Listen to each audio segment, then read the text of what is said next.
Welcome back mga kaaldab. Ito na naman po ang inyong lingkod, si Mr. Destiny. At magbibigay po tayo ng pinakamainit na update po ngayon kila Mengay at kay Richard Polkerson. Wala pong post ngayon si Richard Polkerson para lang po sa kaalaman ng lahat, para lang po sa mga taong bumibisita at dumadaan po sa channel ni Mr. Destiny. Ito po yung pinaka-latest post ni Mengay. Kaya nga po wag po kayong masyadong maniniwala sa mga sasabihin at pahayag po ng ilan na may post nga po si Mengay, may update nga po daw ng ganito, may update po daw ng gano'n. Wala po. Ako po mga kaaldab 101% na updated po tayo pagdating kila Mengay at kay Alden Richards. Kaya nga po hindi ako basta-basta nagpapa-apekto, hindi tayo basta-basta nagpapadala. Lalo na nga po kapag ang pinag-uusapan natin ang real life couple. Di po ba? Although sinasabi ng iba, hindi, fake news ka Mr. Destiny. Okay lang po yan kasi ito po yung pinaka-latest na kung saan nga po si Alden Richards ay wala po si Catherine Bernardo. At ito po yung pinapakalat nila na sinasabing magkasama. Remind ko lang po sa inyo, yung mga post na ganito, pampaano lang po nila yan para po sa mga fans nila, para tangkilikin, hindi po ba masabi na sila po yung updated tapos tayo hindi, sila po yung may maganap, tayo po wala. Kaya nga po ako kampante lang kaya nga po ako hindi na basta-basta nagpapa-apekto gaya po ng mga sinasabi ni Mr. Destiny at mga pinapahayag nga po ni Mr. Destiny. Sa dami kasi ng mga ebidensya at resibo na magpapatunay nga po sa relasyon nila Mengay at ni Alden Richards, napakarami naman po talaga. Sabi ko nga po sa inyo, mapapaisip din po kayo lalo na nga po pagka may mga update tayong kakaiba, update tayong kumbaga simple lang pero ramdam mo yung presensya ng Aldab Nation. Real talk mga kaaldab, kaya nga po sabi sa inyo, si Mengay nagpaparamdam na, antay-antay na lang po natin. Matatapos din po yan kasi marami pong nagsasabi ang singsing po talaga, hindi po talaga yan hinahayaan na hindi suot. Kumbaga yung singsing na yan ay talagang ipinapakita po talaga yan sa buong mundo para sabihin na kasal po kayo. Hindi po ba ngayon kung tinatanggal mo naman siya, ibabalik mo rin naman siya agad-agad. Pero kung ilang araw na pagpaparamdam na nga po yan, nang patapos na talaga ang sarswela. Gaya na nga sinabi natin, hindi na po nagre-react ngayon si Ibiang kahit anong batikos ang kumbaga sinasabi natin. Kung anong mga kaganapan yung pinapaliwanag natin. Wala na po, hindi na po tayo gaanong binabasag. Napakabait ngayon ni Ibiang kung ikukumpara nyo dati na talagang napakatapang. Real talk yan, isa po kami sa mga binabas niyan na kung saan nagpapa-interview pa po yan sa mga kaibigan niya mga bakla, kaibigan niya mga reporter. Totoo to mga kaaldab. Tapos sasabihin nila na si Mengay pinagluluto daw siya, kumbaga pinagluluto niya si Mengay, pinapahatid niya para po sa Santa Maria, Bulacan, ipopost niya po. Yan yung mga panahon na hindi pa po tumatakbong kandidato si Congressman Arjo. Yan yung mga panahon na kumbaga alam nyo na, di po ba? Tapos may part pa nga po, di po ba, na tumakbo ng ibig sabihin ko may kumbaga prayer, may meeting de avance. Ano ba yan? Mr. Destiny pray. May meeting de avance na kung saan ginamit po yung video ni Mengay. Naalala nyo po ba yon na araw po ng mga kababaihan, Women's Day? Baka sabihin na naman ninyo, hindi na alam ko, alam ng army to. Alam ko, alam ng mga main fanatics yan.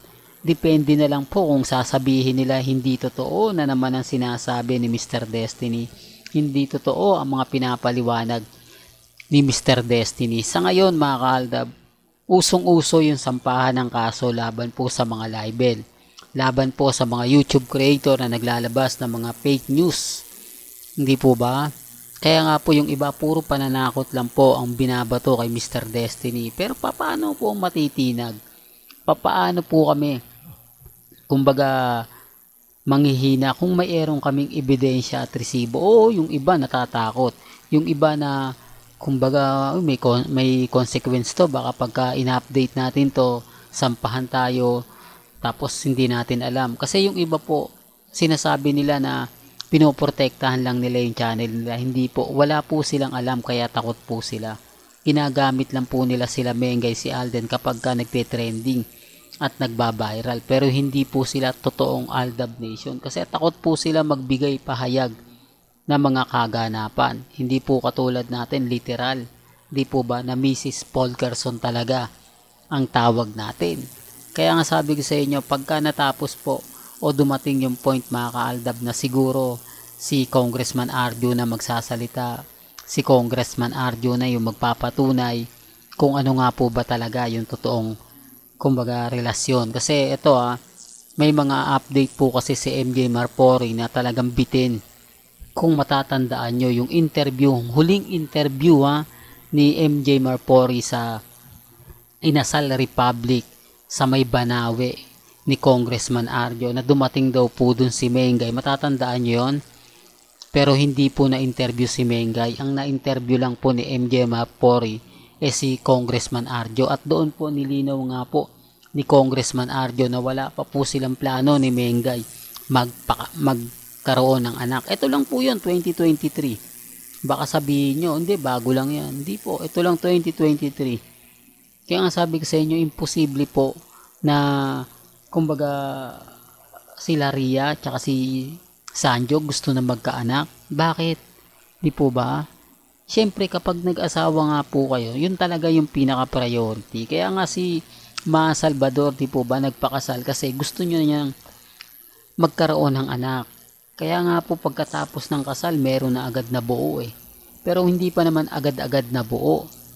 Di po ba? Pero dito kay Mengay at kay Congressman, ang ine-expect kasi natin o ng mga iba, kaya daw po nagmadali na magpakasal.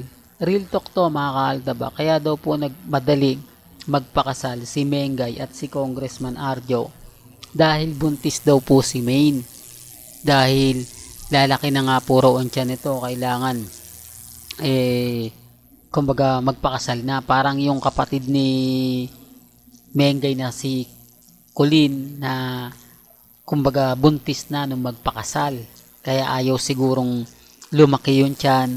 Kaya nagmadali po silang magpakasal. Yan po yung kumakalat na nabasag naman po natin. Isa po yan sa rason at dahilan kung bakit po sila galit. Kung bakit po sila inis na inis sa akin. Kasi nga po nababasag ko sila. Sinasabi kong nasa na yung buntis. Nasa na yung ganito. Nasa na yung ganon. Guilty sila. Siyempre, kumbaga lahat ng sinabi mo, palyado O ibig kong sabihin, lahat ng sinabi nyong hindi maganda at hindi kaaya-aya kay Mr. Destiny, binawi rin po ninyo. O kinain ninyo. Samantalang si Mr. Destiny, eto lang. Di po ba? Kalmado at kampante. O sa mga ina-update niya. Kaya nga po yung ibang nagagalit, wala naman po talagang alam. Pero naiintindihan ko naman po yun. Kaya nga sabi ko kung 2022, 23, 21, 24, mura lang po aabutin ko. Kasi hindi naman po nila alam ang buong story at buong kwento nila Mengay at ni Alden Richards. Di po ba? Wala pong aminan kasi nga po hanggang ngayon mag-asawa po sila. Kaya nga po hindi nila tinapos Yan ang katotohanan. Pero hindi po ako namimilit Sabi ko nga po sa inyo, may mga bagay-bagay po na kailangan protektahan nila Mengay, ni Alden, pamilya Mendoza, at pamilya Polkerson. Well, hanggang dito na lang po ang ating latest updates. Kaya kung gusto nyo pa po ng pinaka-latest at sariwang update, abay tumutok lang po kayo dito po sa channel ni Mr. Destiny para updated po kayo sa mga latest at sa mga bagong video po na ilalabas po natin maya-maya lang. Kaya kung bago ka lang sa channel na to at isa kang true-blooded Aldab Nation na nagmamahal kina Mengay at Isoy, tama po ang channel na pinuntahan mo, kaya consider na po kitang bagong subscriber. At huwag mong kalimutang i-share ang mga video po natin sa mga mami, sa mga titas at sa mga senyor. Hanggang sa muli, salamat po sa panonood at pakikinig.